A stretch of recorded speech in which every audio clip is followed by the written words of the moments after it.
Although Banenkov took the win in one of the most topsy-turvy finishes we've seen last week, it's his first time finishing higher than 23rd. That means he was no threat to our current points leader Halliburton, who found himself regretting a last-lap error that kept him from seeing the checkered flag. But the difficulties faced at Mid-Ohio last week are child's play compared to this Midwest track. Detroit is about as punishing as they come, so any more silly mistakes could cause a retirement as quickly as it causes shame.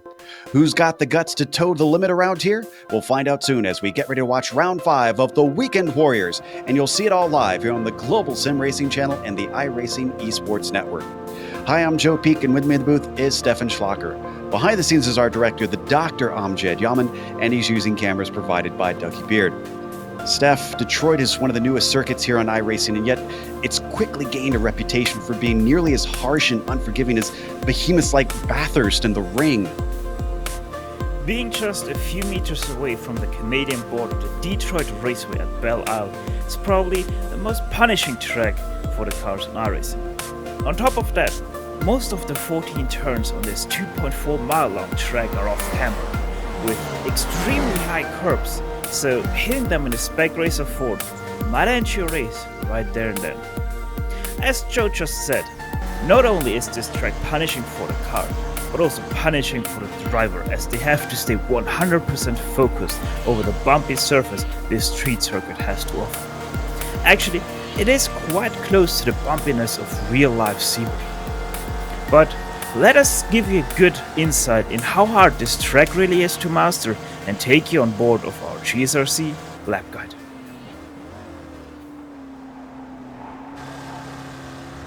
Alright, we're here in the GSRC Spec Racer Ford on beautiful Belle Isle. Coming out of the start-finish line, we immediately need to get ready to brake for turn 1. Staying tight here and setting the car up for the run through turn 2 is of utmost importance, as the long round on Central Avenue follows.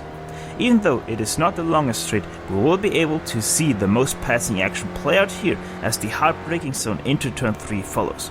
A sharp 90-degree corner with high curbs on the inside, which can easily throw you off balance and end your lap early. Next up, a fast and bumpy right-hand kink.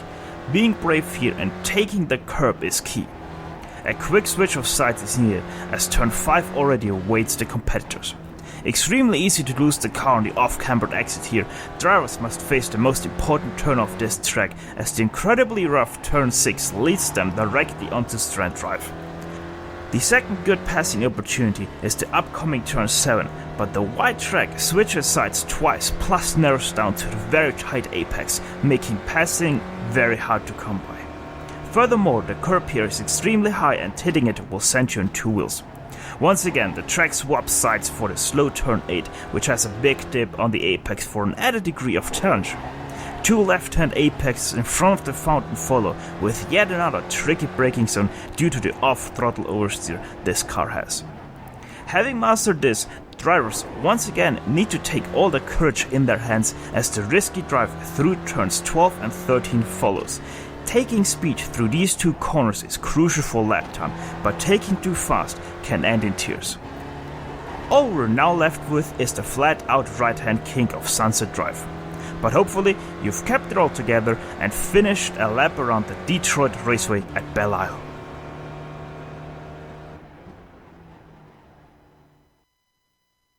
They see a lap around Detroit and how bumpy it is. Thanks to Steph for the lap there. We'll see a whole lot more of the cars bouncing around as the race goes on. But, well, if you damage your Spec Racer, why don't you check out Southeast Spec Racer? They are a full-service Spec Racer Ford prep shop located in Daytona Beach, Florida, offering a fleet of race-ready SRFs and the driver coaching to go with it. SSR is your one-stop shop for all things spec. They also offer transportation and storage, parts, and advice. You can find them at southeastspecracer.com. Looking at the drivers try to get laps in. The number of them are having problems trying to do that so far. So let's take a look at the championship while we wait for more of them to try and get a time on the board. The Spec 1 is led by Kane Halliburton, but not by much. That bad finish last week certainly hurt. You could see Steve Elson jumps up one and is only 3 points away Daniel Sadro, Henrik Lindhoff, and David Gaspers also gain a position each, but are closer fighting to each other. Sadro and Lindhoff, they're only 3 points apart from each other, and then it's a little ways down to Gaspers. Steph, what are we looking at for Spec 2, though? Is it just as tight? Well, it's pretty much Groundhog Day at the top. Alejandro Lero, he is still leading your Spec 2 drivers. One thing you can't see there, penalty points. He is right now minus 14 on that regard. Bob Kern behind him in second place. 11 points behind, but he hasn't picked up a single penalty point so far this season in 4 races that we did so far.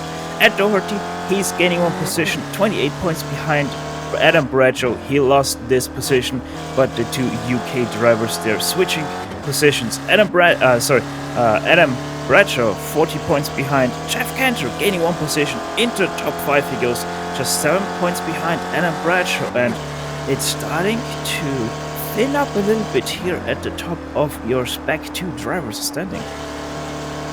Well, we've talked so much about the bumps that the drivers are dealing with. What about the actual stats of the race? So let's take a look at the race details. We are in round 5 of 9. They get 1 drop week. So those bad results we keep talking about, well, they can have 1 of them, but they don't want to have too many more. The cars are open setup, so anything that you can do to the real spec racer, you can do here in iRacing, but they've limited the fuel compared to what real life has. So you can expect 1 scheduled pit stop in this 40-minute sprint race. Now, they have 100 points for a win here, 90 for second and 83 for third, but everything on down to last place is portioned to 25 points for last place.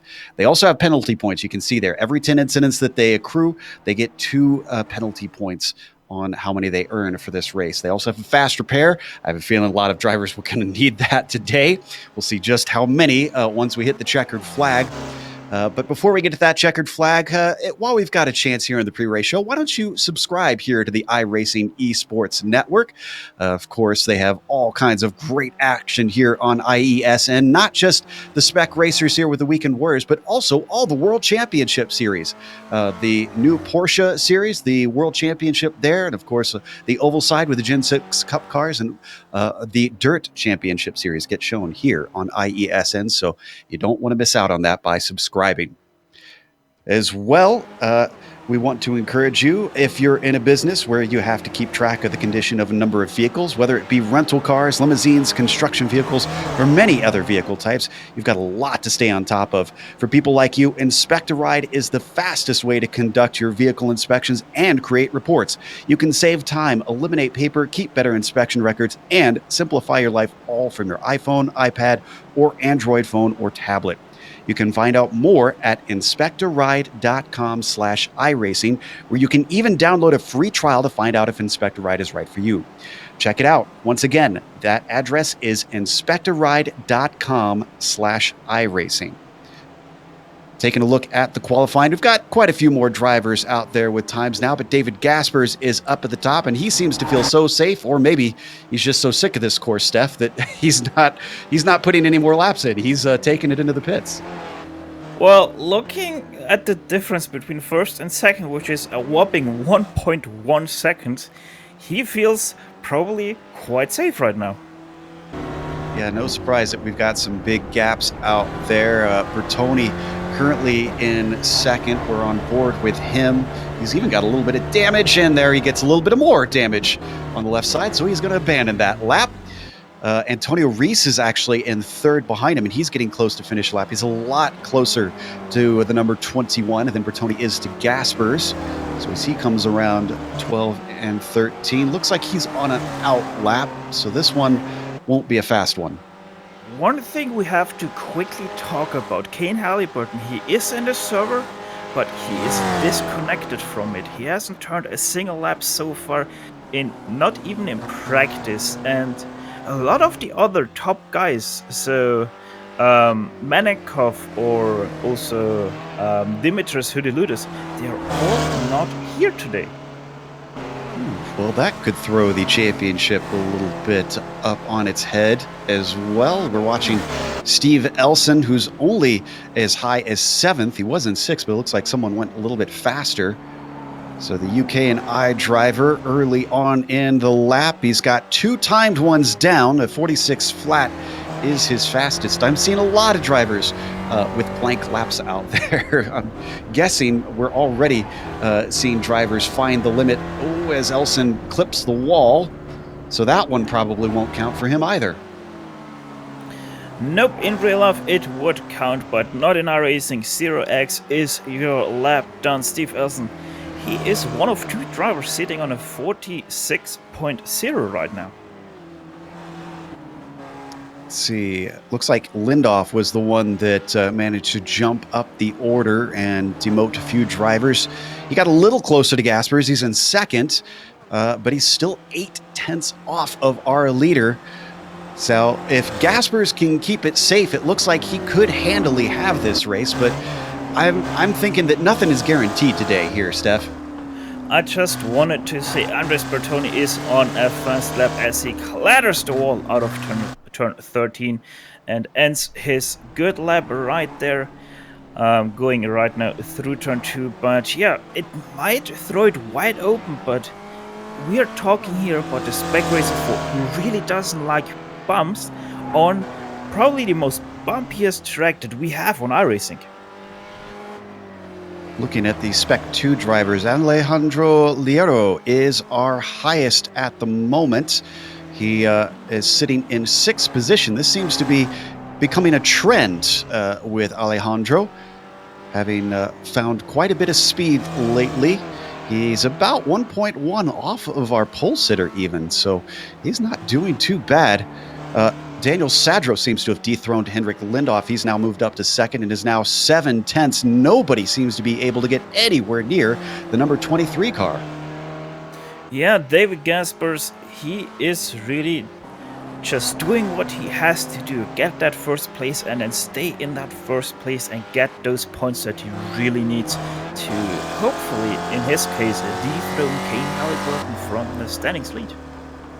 Now, one driver who isn't out right now, unfortunately, we just want to give him a mention. Glad to see a familiar name jump over here to a little bit lesser powered car. Gary Teal comes over from the Lotus 49 and is giving a go at another car with a lot of suspension trouble, you have to say. So as we watch Gaspers work his way around, I guess he feels enough under threat that he's going to give it one more go. We've only got 1.5 minutes left on the clock, so he'll get 1 timed lap on the board before all is said and done. We're watching Bob Kern down in 18th. See, we're seeing a lot of walls being touched. Now, is that a danger more for the suspension than for damaging the aerodynamics of the car? I know these you can lose some top end, but is it easy to knock the car out of tow? I would say so, yes, especially with my experience in trying to do the lap guide for this week. It is most definitely possible to knock your steering wheel all about, but David Gaspers, on his outlap, he just crossed the line doing one more lap here. As we watch Rick Hansen here, the real problem here is, as you said, it's not about the air because we don't have that much long of straights here, but it's really not knocking anything of your geometry off the car because it can really hurt you through all these bumpy and off-camber turns. Filippo Negroni in 21st, and he improves a little bit, but stays in 21st in that number 15 car, so going to be a little bit down the order. We haven't even talked about the difficulty in passing, though. Qualifying probably going to be critical as the checkered flag comes out, Steph. Yeah, we discussed this behind the scenes. The only real passing zone that you have is that turn 3 because of the turn 7, which is where David Gaspers is on right now, strand drive. This braking zone, you have that left kink in it, and the track narrows down quite a lot to that apex. So you really have to be very sure and quite a bit alongside to be able to make a pass happen into turn 7. Alejandro Liero, our leader in the Spec 2, is going to cross the line. The pole sitter is trying to improve, but lap doesn't count for him. Antonio Reese, who sits 5th overall, tries to put a faster one in and does not succeed. Who else is going to finish their lap here soon? Looks like Daniel Sadro, who is in second, is going to give up on his. David Gaspers, our pole sitter, is trying to continue to dominate. He is going to complete his lap. Let's see what the DH driver has in store for us. Holds the right side. This one is faster, a 44.7 now for him. So he bumps it back up to 0.8 over Sadro. McReevy, in the meantime, moves to fourth. Is that everybody? Checking to see if anybody else is going to be able to come across the line. I think that is it. Our grid is now set. So let's go through your starting order. David Gaspers with a handy gap over the rest of the field starting on the pole. Daniel Sadro is really going to have to hustle to try to chase him down starting from the outside of the front row.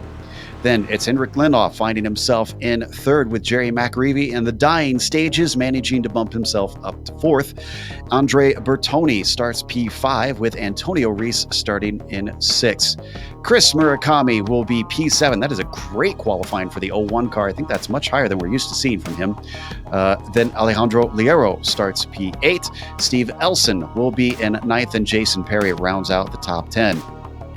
Donald Fitterer will be your first car in 11th. He is second place in the Spec 2 grid. James Tibor 12th.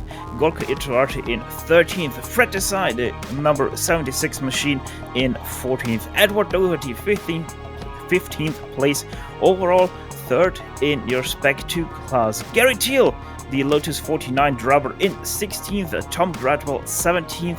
Bob Kern is 18th. Mark Gehan will line up in 19th. And we will have Rick Hansen in 20th. Filippo Negroni did improve on his final attempt up to a 49.1. That puts him in 21st, with Jeff Cantor behind him in 22nd. The next row starts with Joshua Borges-Bonkowski in 23rd. Dan Babick will be 24th next to him. Gary Wobold, P25 when the green drops, with Wendell Lowe starting 26th. Then we get to the cars that did not get a timed lap in. Kane Halliburton is not here, so we do not expect him to take the grid. If he does, he'll be 28th. Richard Yolland, 29th. Richard Franco, 30th. And then the last of the field, actually Miro Frasky in 30th, I believe. I'm seeing a bit of a screwed up grid order on my screen. So we wait for the cars to take off on the short little pace lap that they've got here. And then we go racing for 40 minutes. Miro Frasky will start the race, it looks like. Not sure why he was out of order on my screen. Regardless, Roof Pace Car going to lead them around just 2 corners, then duck into the pit entry. They'll come around turn 14 on Sunset Bend and get the green flag. Is this going to be a romp by David Gaspers? Is he going to find himself climbing back up the order in the championship? It's been a bit of a weird one. There's been 2 wins for Kane Halliburton in the 4 rounds contested, but the other 2 have gone to Gaspers and Manenkov. Manenkov well down the points order, and not here today, as Steph mentioned. Pace car now coming around those 2 right-handers. One thing real quick. One thing we have to look at, turn 2 with the hump in the middle and the understeer these cars have, we might see some little bit of problems with that understeer. We'll see if anybody does as green flag comes out here in round 5 of the weekend. Warriors Gaspers with a fantastic jump. Lindhoff immediately moves into second. Sadro, unfortunately, not a good start, back into third immediately. Most of them getting single file through 1 and 2. That could be a big help to keep from seeing too much chaos. Already, they're heading down Central Avenue, and look at them weave to try to break the draft. Yes, and the first few people are actually staying like they are. The first side-by-side is between Jason Perry and Steve Elson in 9th place. As we have a car on the grass there, that was Gary McReevy. Everybody else mostly safe through the first corner. Didn't see too bad of any incidents. Maybe a little bumping back there. A little side-by-side through 5, almost 3 wide. That was Perry, Murakami, and Elson. And somehow they made it through the other end. David Gaspers getting a big shot from Hendrik Lindhoff through turn 6, nearly losing him.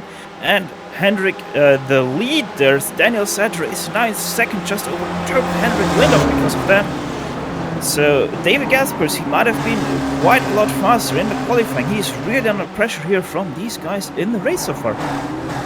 Good news for the fans, bad news for David Gaspers. They hit the fountain section for the first time in anger, and everybody seems to be single file, thank goodness. Oh, we do have one car in the wall. Gary Teal, unfortunately a bad start to his Weekend Warriors career. Hits the wall hard. He's down in 20th place and continuing to drop. He seems to be limping, and he's actually up and over. I'd say that's some damaged suspension. It sure does seem so with him tumbling there. Yeah. This seems to be more of a glitch than anything. Don't think it... Oh, no, he was helped over by the curb. Started to turn him over. Well, that was a very short career. I talked about it in the lap guide. These curbs are really dangerous if being hit, and Gary Teal shows that with quite some spectacular way. So that leaves us with looks like about 24 drivers left out on track. A few others had to come in. Tom Gradwell with a bit of damage. Edward Doherty, Wendell Lowe, and Dan Babbitt. Really quick here, Alejandro Liero, if we jump to him, you can see his whole right side being completely messed up from clattering the wall in turn 2. And you can see Jason Perry, he's overtaking him. You can see how much it's costing him in straight line speed right there. Breaking down for 7, that causes a bit of a checkup behind him. That's Murakami and Elson going side by side. These guys have got to get it sorted out as Sadro finds himself, backwards on the course here in the fountain section. Yeah, the dip in turn 8 caught him out a little bit there. Too much on the throttle. Spins it around as we go on to the replay here. There you can see it just spins it out. And he just now got back in the right direction, putting it way down. He had to wait for a lot of cars to go by. It's so little room in this narrow part of the course. Now, he didn't hit anything, so at least he's got a clean car, but 19th position for the number 51. Not good considering he had a front row start. Gaspers, in the meantime, is starting to set off into the sunset.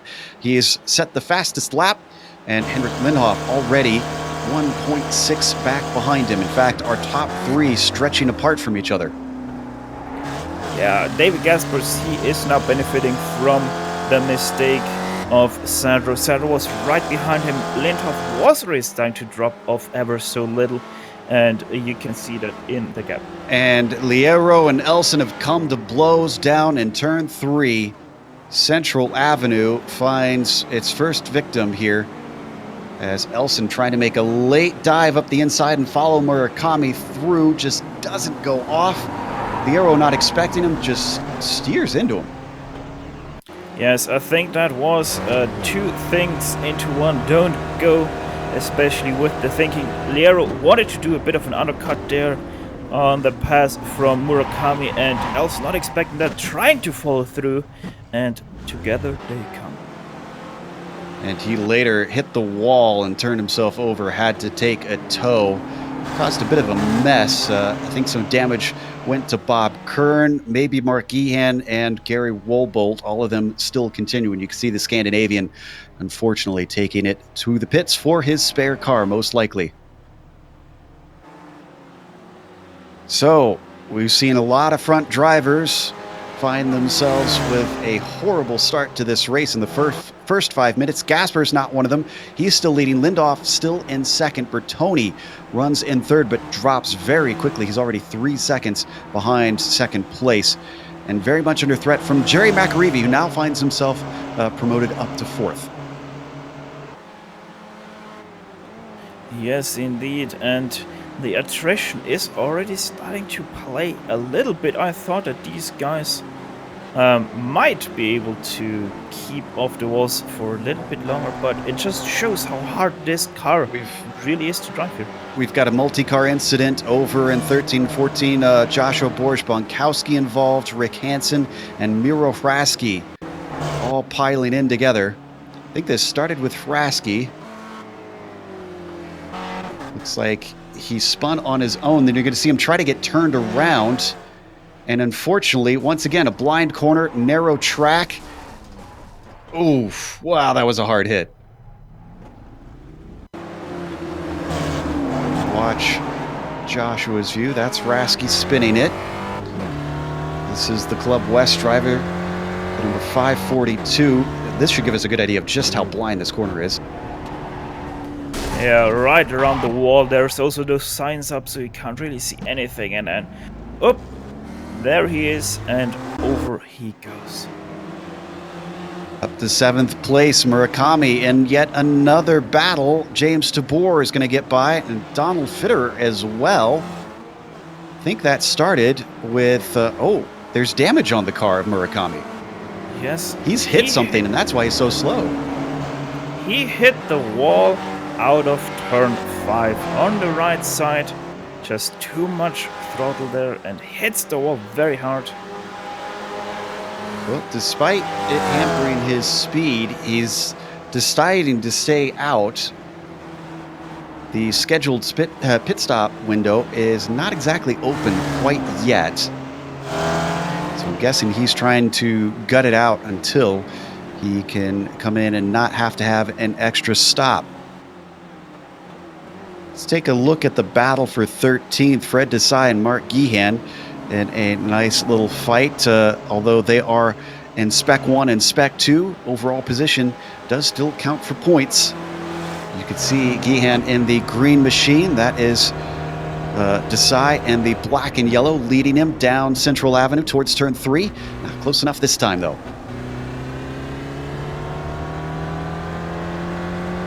Weaving their way through 4, 5, and 6 now. It always surprises me how quick turn 4 is in any car.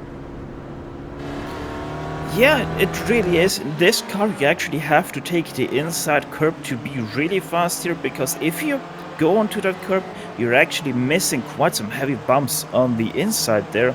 So that actually makes this turn even faster than it normally would be. And Fred Desai seems to be leaving Gehan in the dust and now chasing down Bob Kern. That's going to be for 12th position. He's gaining at a rate of knots, actually. I wonder if Desai, was he one of the ones that qualified out of position? No, he started in 14th. He's up to 13th now. Just seems to have really got his legs underneath him. Look how close he is to Bob Kern already. Not much of a passing opportunity here into 12 and 13. Maybe turn 1, Steph. Is that any good?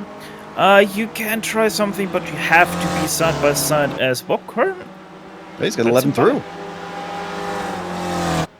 Maybe he's just thinking he just wants to get to the end. He doesn't want the pressure. Murakami now comes in. Probably too much damage on his car. Takes the free repair right there. I wonder if he's already able to get from here to the end. We don't have a Stevie Ray in here, so we can't tell you if the pit window is already open or not. Steve, known for his early stop strategies, helping him get some good results. This is Bertoni that you're watching. Fitterer spinning out of turn 6. He was 7th place driver, your first Spec 2 car.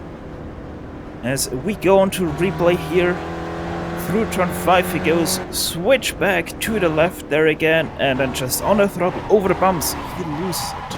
Wow, you can really get a sense of how much that car is bounding around. He did a good job keeping it off the wall. He was inches away from that rear spoiler.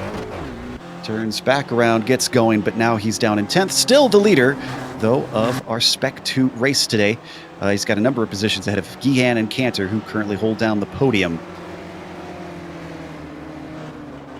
Bob Kern, don't forget about Bob Kern. He is also in 13th, or he was in 13th, until he made a mistake into turn 7, clattering the tire barrier very hard.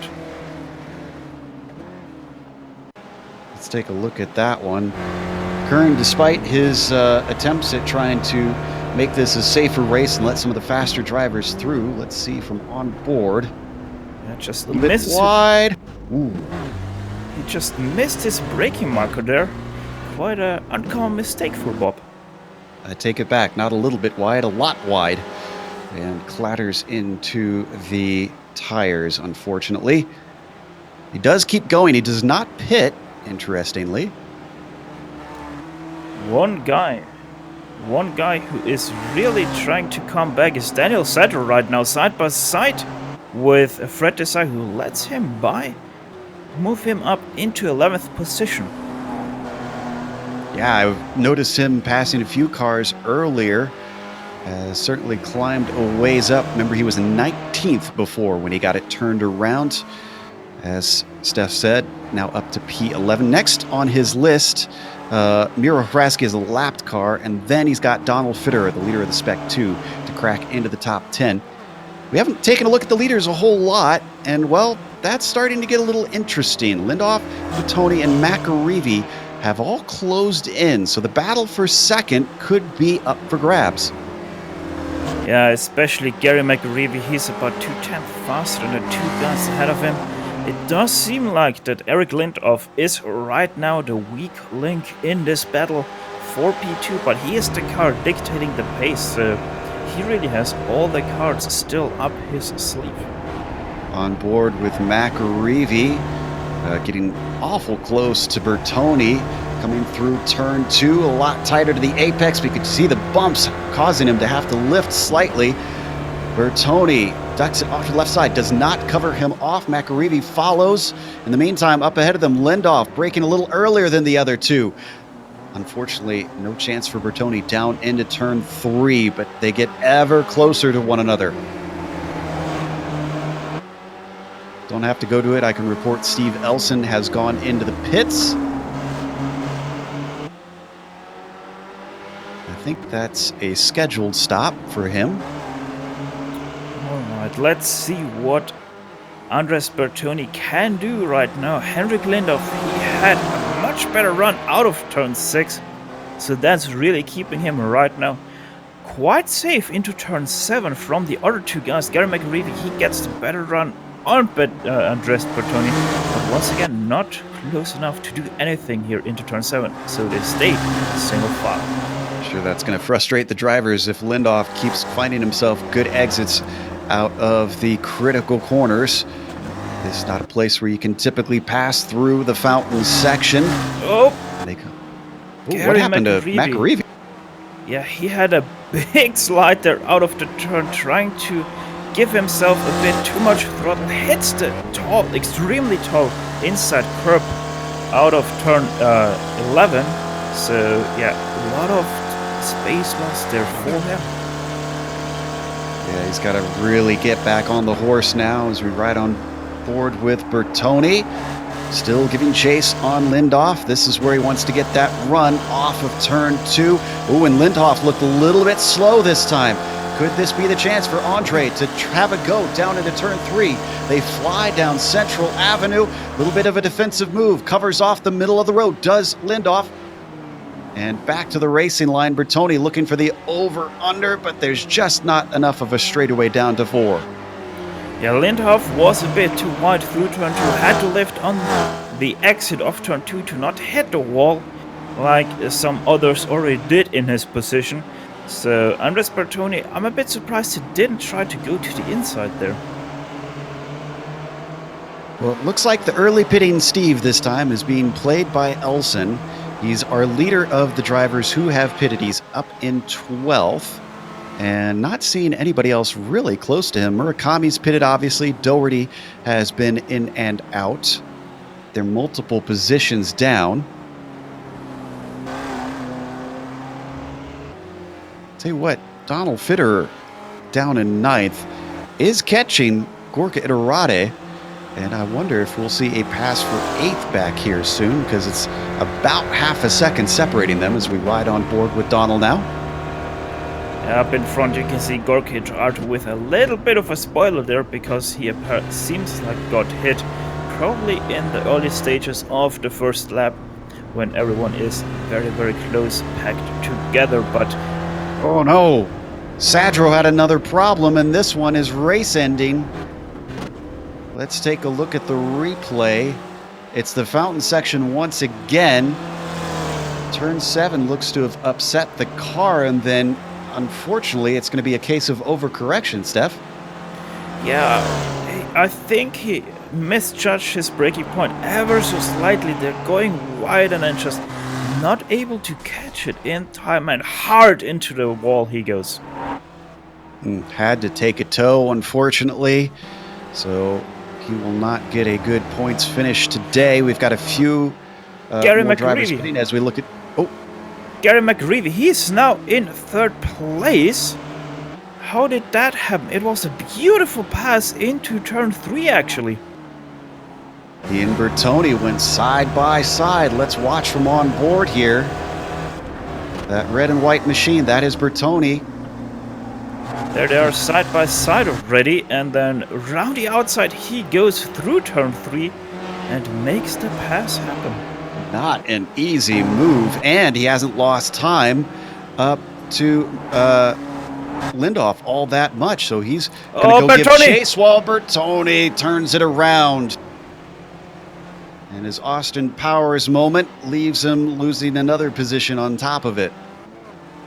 That kind of started in turn 7 already, as he was sliding there and not able to get his car under control in time for turn 8, as Gary McGreevy now has his sights set for that P2 of Henrik Lindoff. And how about Jason Perry, who we were riding on board with for a moment there? He's caught the back of Bertoni. He started in 10th, he's in 6th. He's looking at a potential top 5. And as I say that, Bertoni now comes into the pits. So where is Elson? Is Bertoni potentially going to be battling with him? Because the number 56 is coming towards turn 12. Bertoni's just getting to his stall. It's about 10 to 12 second pit stops that we should see here today. Off he goes. Where Elson, is Steve Elson? He's coming down Sunset Drive. I think Bertoni is going to be out well ahead of him, so he should be safe. And now our highest pitter. Yes, there's about half a straight length there between the two down Central Avenue. And I can report Gary McGreevy, he is getting closer and closer to Henrik Lindoff. He's got it down to within half a second now as they hit turn 7 into the fountain section. And not really much to do through here. Just try to keep the car steady over the bumps. Up towards 11. Sometimes you can see surprise attacks, a big bobble coming out of there as Lindoff holds it together, but obviously feeling a little bit of pressure. Yeah, Lindoff, he is starting to do a bit of block style here in Detroit. It's really costing him time right now. Look at the run Gary McGreevy has here. Does he try something into turn 1? He looks... No, he doesn't. Decides to back out of it through 1 and 2. Could he set himself up off of the hump? He tries to get on the power, and it looks pretty good. He's well within the slipstream, and he's got the momentum. Oh, but he backs out of it. He definitely lifted. I'm not sure why. Yeah, Lindoff, he once again had to brake through turn 2 to make the turn on the outside, and Gary McGreevy, he is quite extensionally faster than Lindoff, so I don't really understand why he is lifting and saving fuel behind Hendrik right now. Alright, so we're going to lose picture, so apologies for a second. We just have a little technical issue to take care of, but we'll keep you up to date if something happens to this battle. I think they're far enough apart as they come down chase that McGreevy won't have a go into turn 7. He's gaining a little bit, but as Steph talked about, the tricky braking really doesn't offer him an opportunity, so he stays behind in that third position. They're now into the fountain section. Lindoff still leading in second place. I can report that they are 12 seconds back from David Gaspers as he continues to streak away, and now we've got our picture back, thankfully. Yeah, but David Gaspers, he's starting to run into a little bit of traffic. He just passed Filippo Negroni and Bob Kern there in 19th and 20th. So yeah, it's starting to get a bit thicker for him. Right in front of Henrik Lindhoff, though, we have the battle of 21st between Alejandro Liero and Daniel Sadro. Sadro's come back out, took his spare car. These are two drivers who are probably wishing they were fighting for higher positions. Liero tends to be a leader in Spec 2. Sadro tends to be a front runner in Spec 1. And the Spec 1 is going to overtake the Spec 2 down Central Avenue. Makes it look easy braking into turn 3. I think he was helped there a little bit by Alejandro Liero, as he was, I think, lifting or at least braking a little bit early. But they have now set their sights on Bob Kern, who is just a few seconds ahead of Daniel Sadro. Speaking of Spec 2, why don't we check in on our Spec 2 leader, give him some love. It's still Donald Fitterer, the number 211 in 7th. You can see him heading down Central Avenue himself right now. He's being chased by the likes of Gehan and Cantor still, but a long ways back from him.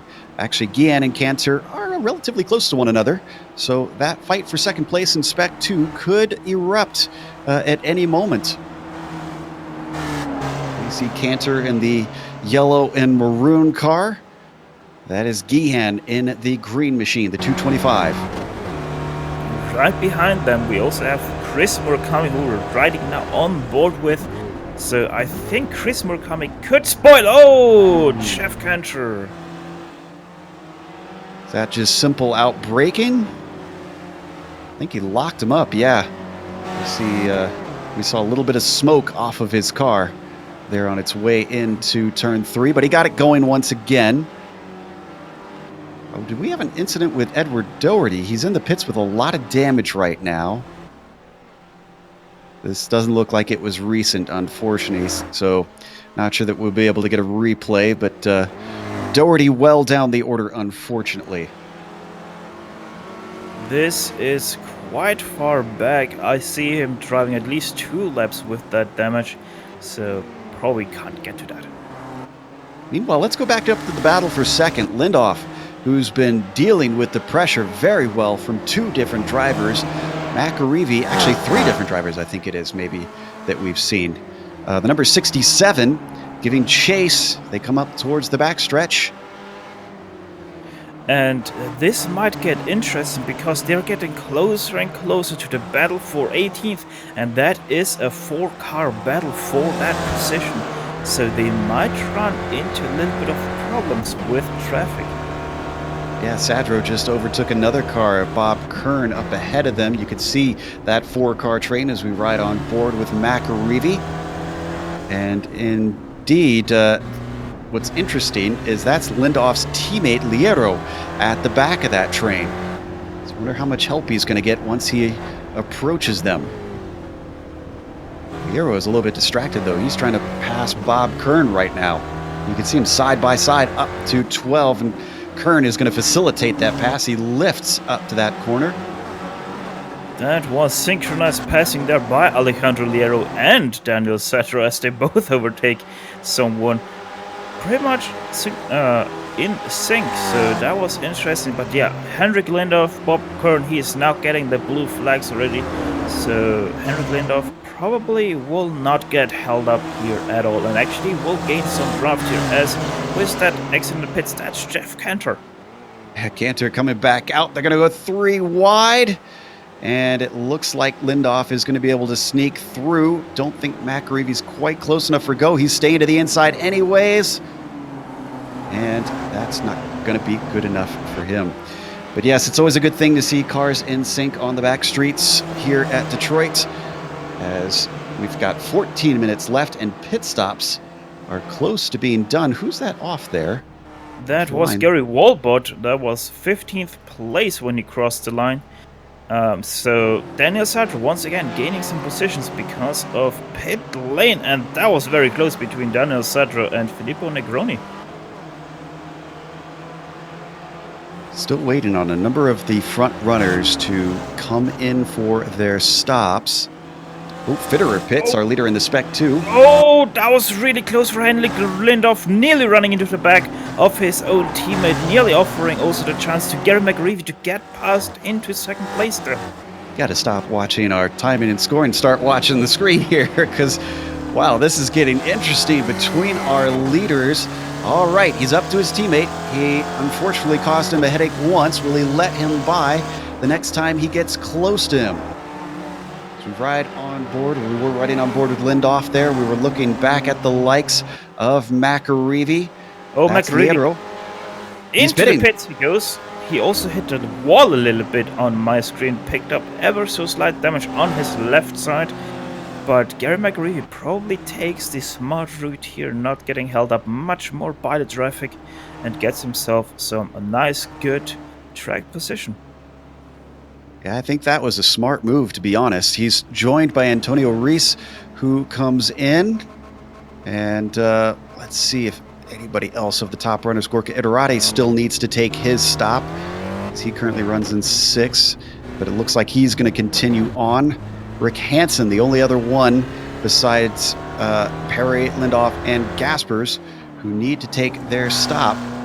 Hansen looking a little bit worse for the wear, though, here in his number 236. Alejandro Lero with a very interesting accident there. We don't have to go to it, but letting his teammate by Henrik Lindoff, he actually spun himself out on the outside of turn 3, doing a nice 360 donut and carrying on in now 17th position.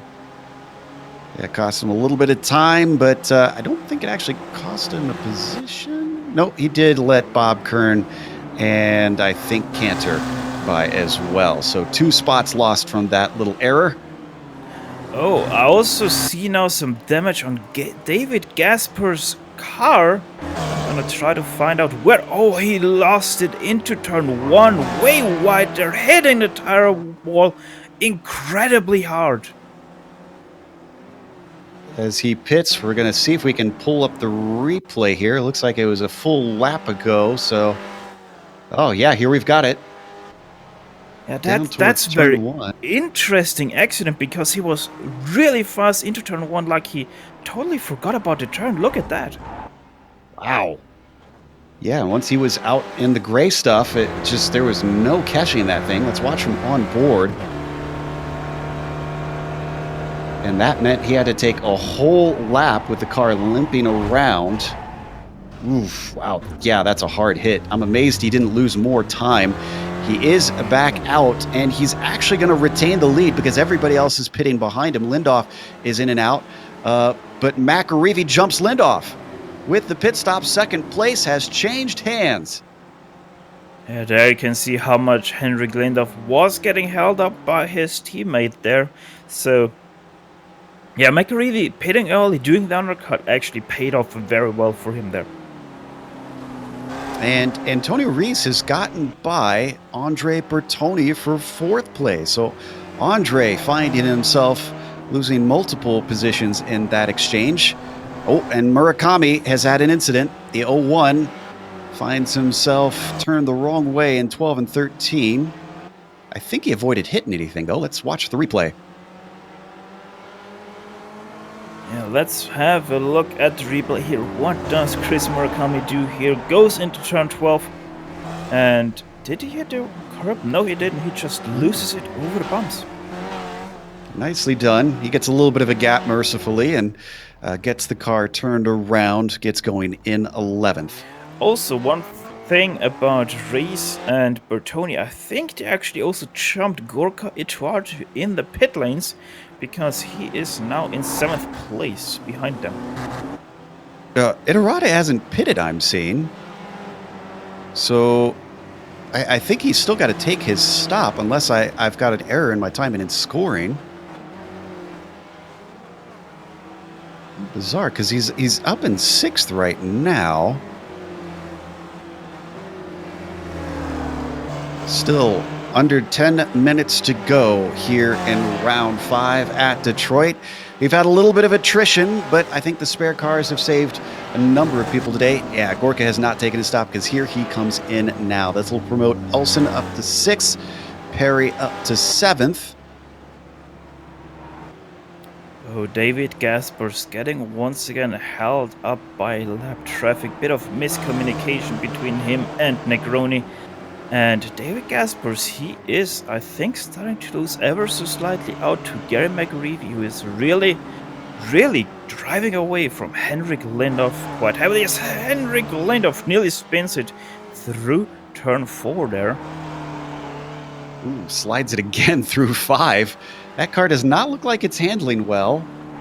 And I'm not seeing damage on it, so I'm not sure why he's having such an issue in these final minutes of the race. The good news for David Gaspers is with 8.5 minutes left and an 8-second gap between himself and McAreevy, unless Gaspers really cuts down on his pace, I don't think McAreevy's got a chance to try to take this win. Well, he has right now 3 cars in front of him. Whoa! That was close there for David Gaspers, once again hitting the curb there and nearly losing the car completely there. Had to lock up the brakes and lost some time. What a save that was. The number 23 certainly having his hands full. Even if you're racing by yourself, it looks like there is no guarantee that you're safe. He's got a whole lot more lap traffic. This is Hansen, Kern, and Cantor. Cantor's going to pull over. Excuse me, no, that's Haraski pulling over, letting them through. Gaspers gets 1, and I think that's all he's going to get. The 2 cars of Cantor and Haraski look quite similar there, so I also had those 2 mistaken quite a few times there again. But Gary McAreevy, he took out, I think, 2 seconds there over the last lap on David Gaspers, so we might see a late challenge from Gary McAreevy on David Gaspers. Update on the Spec 2 championship, though Fitterer still leads. Fred Desai has managed to overtake him for 9th. Still a top 10, no mean feat for a Spec 2 driver. Now, remember Alejandro Liero, who started on the pole for Spec 2? Well, he has gotten it back out, and he's on the podium now, despite multiple errors. The 282 is trying to chase down Gihan, but he's got 6 seconds up to do it. Yeah, but Gihan seems damaged because he's really slow right now, especially through the turn. I think we're getting... Is this a replay of Kern that we're going to watch? Yes, it is. This is a comedy of errors here, as Kern takes it in a little too hot, then he gets turned around by the likes of Hansen, and he's nose-to-nose with Miro Hraski.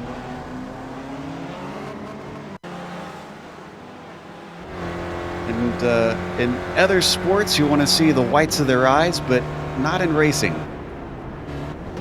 No, and Bob Kern is extremely hurt. He's grabbing quite a bit, slowly driving back to the pits.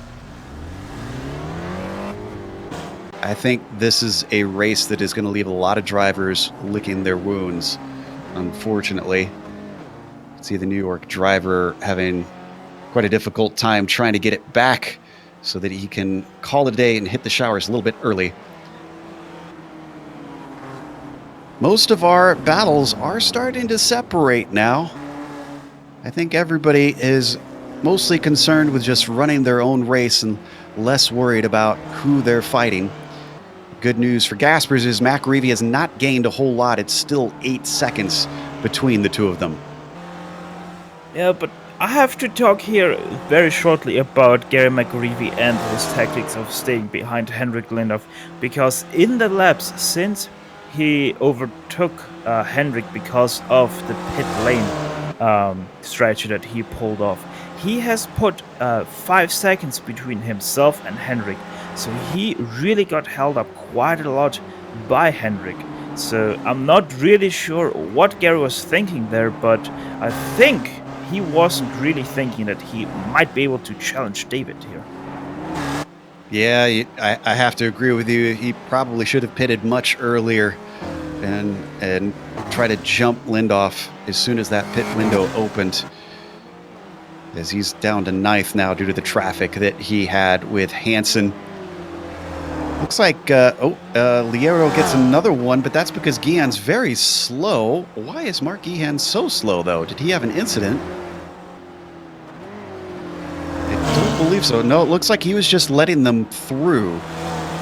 No, he is driving really slowly for the last 2 to 3 laps, like even 2 or 3 seconds off his own pace. So he is damaged and just driving his car home, not wanting to have a DNF to his name.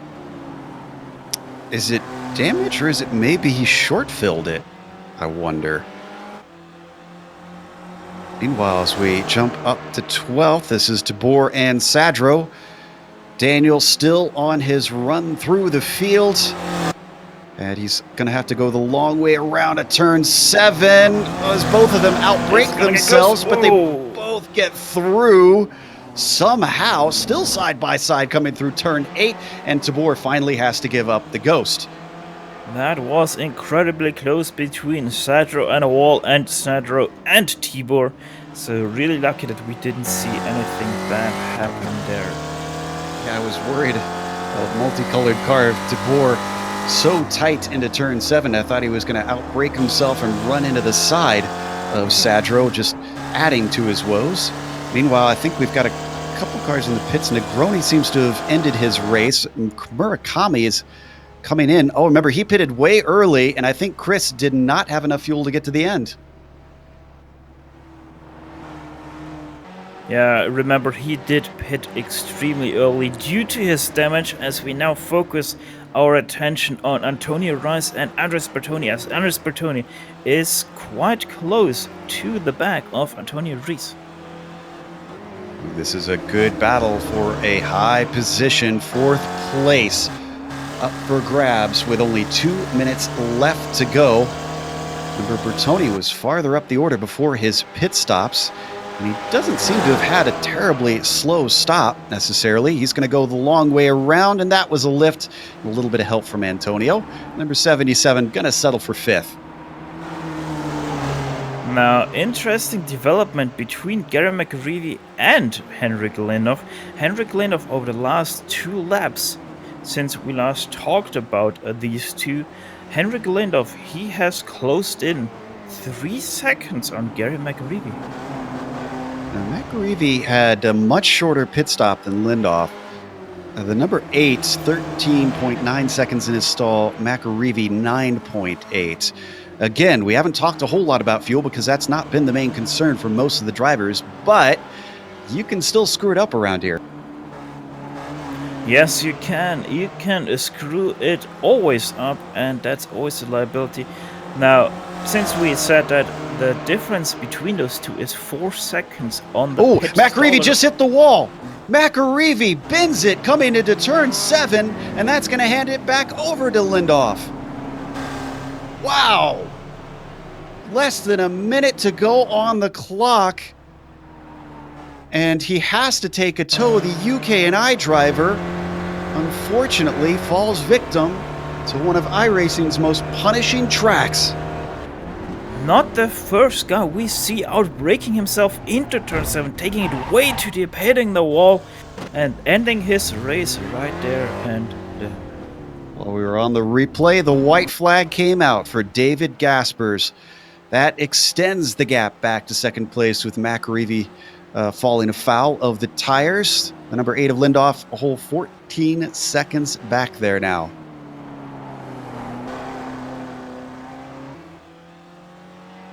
And that would mean that Bertoni now finds himself with a podium finish. He started from 5th. He's now up to 3rd. yeah, this might still get interesting. Although Antonio Rice with quite a lot of damage to his right side. So I'm not sure how much he will be able to challenge Andres Bertoni for that last place on the podium. But it's David Gaspers who is thanking not only his lucky stars, but his spare cars for a potential win here today. All he has to do is cruise it home. He's a lot safer there than McAreevy was through turn 7 and through the fountain section. You got to take it home, David. Just a few more corners to go. Oh my goodness. How much is his heart in his throat right now? Look at him just putter it through the corners. Probably looking at that F3 box to see how close second place is. Through 12 and through 13. Now he can keep it flat out to the finish. The number 23 almost threw it away, but with his heart pounding, David Gasper is going to take a win here today at Detroit. Yes, and Henrik Lindhoff coming through turn 13 as of right now, and now he also only has the full throttle kink of turn 14 here on Sunset Drive to complete and to take home his second place. Bertoni follows him home with a podium. Well-earned one, and Reese close behind him. Steve Elson with the top 5, we should point out as well, started from 9th place. He's followed home with the same amount of points, positions gained by Jason Perry, going from 10th to 6th. And is it just me? Does Gorka Iterati look a little slow? Not sure if he's potentially saving fuel here. He's going to get himself a 7th place, most likely, with Fred Desai following him home. And then our Spec 2 winner. Looks like it's going to be Donald Fitterer. The 211 coming to the line in 9th place. Started in 11th. A nice run from him. Yeah, a really good run there from Donald Fitterer. As I said, gaining 2 places from his starting grid to finish inside the top 10. It's going to make the last car in the lead lap, Chris Murakami in 11th, as the rest of them stream across the finish line here. We're going to take a quick break, and we'll come back with the unofficial results as well as driver interviews. But stick around, because on screen you're going to see all the upcoming races for GSRC.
Welcome back to Detroit Belle Isle. And, well, this was a fascinating and exciting race, not just for us here in the booth and not just for the viewers, but for the drivers as well. They had to hold their breath probably the whole 48 minutes here today. Even David Gaspers, because despite his big gap at the end of about 15 seconds, you see there on our graphic, he nearly threw it away even in the final few corners. Henrik Lindhoff followed him home with a second place finish, and Andre Bertoni rounds out the podium. Antonio Reese curiously handed away that podium late in the race, but still got fourth. Stephen Elson finds himself P5. Jason Perry with a 6th place finish, and Gorka Iterade coming home in 7th. Fred Desai finishes 8th, with Donald Fitterer coming home 9th, and the top 10 rounded out by Daniel Sadro, who did not have a good day. The 01 machine of Chris Murakami in 11th place is already your last car on the lead lap. Gary McGreevy, he is your first car not to finish this race due to a very unfortunate incident there in turn 7. James Tieber finishes in 13th, Mark Ehan 14th, Jeff Cantor finishing in 15th, Rick Hansen 16th, Alejandro Liero, unlucky finisher in 17th, Gary Teal 18th. He was able to carry on and bring home actually a really good result there in his first race. Gary Walbot 19th, and Edward Doherty rounding out the top 20. 21st goes to Miro Rasky with Dan Babick in 22nd.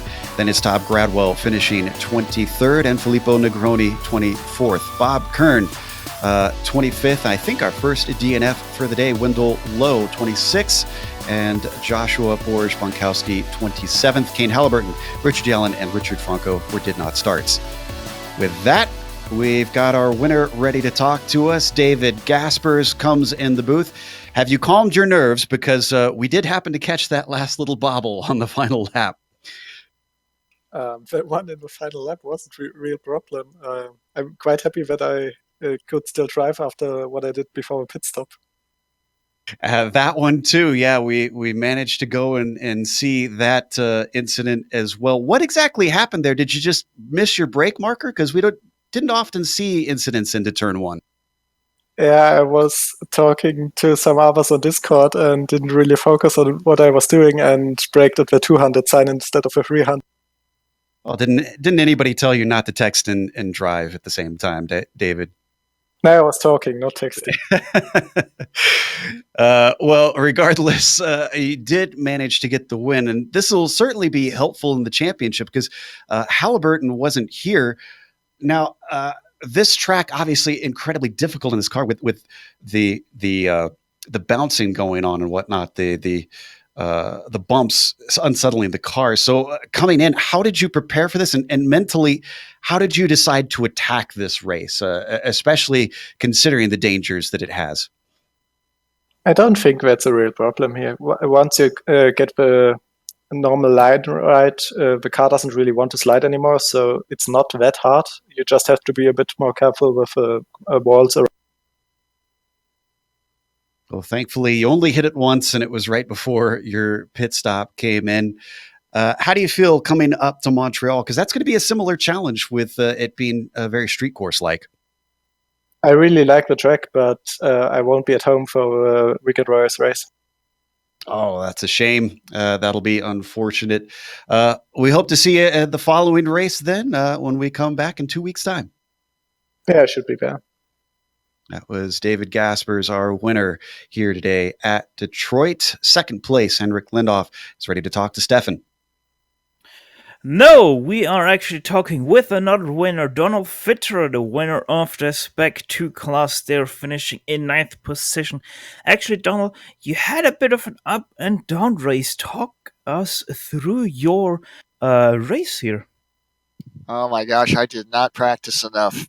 And you're right, I had some spins, and luckily I didn't hit a wall, and my pitting wasn't so good. I definitely needed more practice, but I'm happy to be where I am. Thanks. Hey, if you don't practice enough and still finish in 9th place winning your class, I would say that's still an incredibly good finish there. We already talked about David Gaspers about the problems this track offers, especially to Spec Racer 4 drivers. How did you prepare yourself pretty much mentally for the punishment that you're going to take? Well, again, with many of the races that I do where I'm not as fast as the others, I just try not to make a mistake. And if this race I made a couple, but luckily it wasn't too detrimental, so I was able to keep going. But I'm using David's setup, and it is just so bumpy out there that no matter what setup you have, it's hard to get through those bumps. Yeah, quick outlook into the future. How are you going to tackle Secret Shilvanov in next week's race? Again, hopefully practice a little bit more than I did this last week, and just try to be consistent. I really enjoyed this series, and I've driven the SRF for about 5 years. Well, there you have it. Consistency is key with the winner here of your Spec 2 class, Donald Fitterer, finishing in 9th place, and Joe Peak has caught up with Henrik Lindhoff, your 2nd place finisher of this race. Yes, now we actually have Henrik in the booth with us.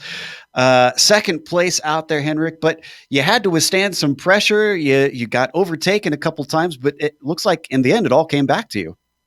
Yeah, that was a tricky race actually. I think I had a very good pace today, which was nice. But as you said, a lot of pressure behind all the time. I was never on my own really, except for the 2 laps at the pit stop there, and maybe took a little bit too much fuel and got overtaken by Gary there. But he eventually spun out, and I could get the 2nd place back. So.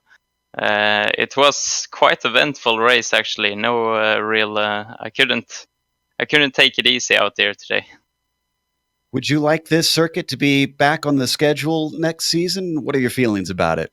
Absolutely, it's probably the most fun I've had in this car in a very long time. It's an amazing track, actually, and very hard. And you really need to be the best driver you can be here.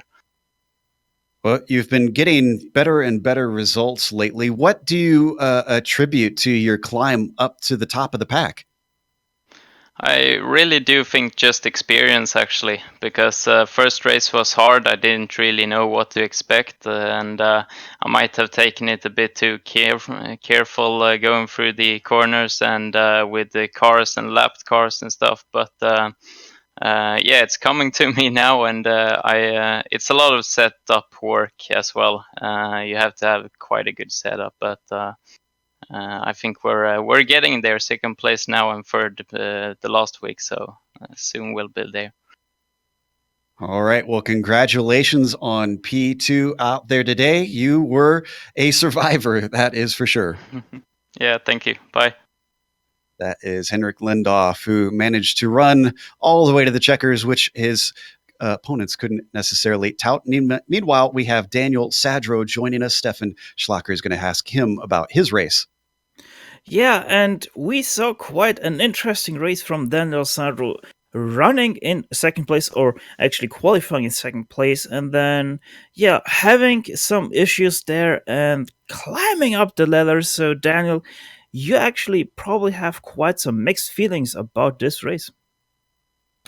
Well, yeah, I had 21 good laps out of 23, which is, Mrs. Lincoln, aside from that, how did you like the play?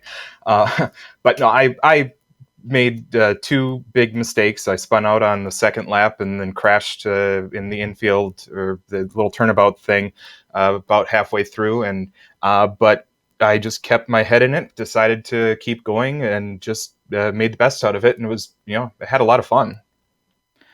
Well, we heard from Henrik just before you, and he said he really likes this track. He likes the punishment this track gives out. How are your feelings towards the Detroit Raceway at Belle Isle?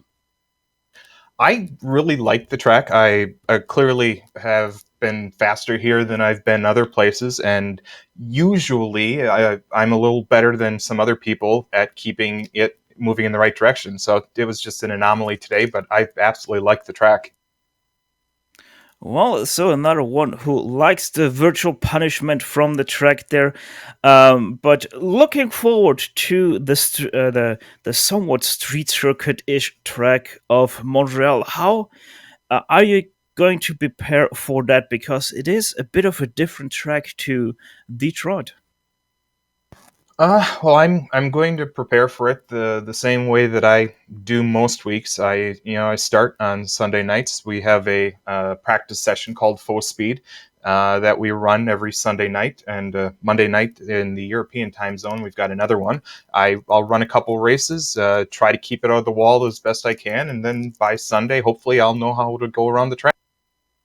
Well, there you have it. Practice is really important here. A full week of practice for Daniel Sadro ahead. Before we let you go, anyone you want to thank who made this racing possible for you?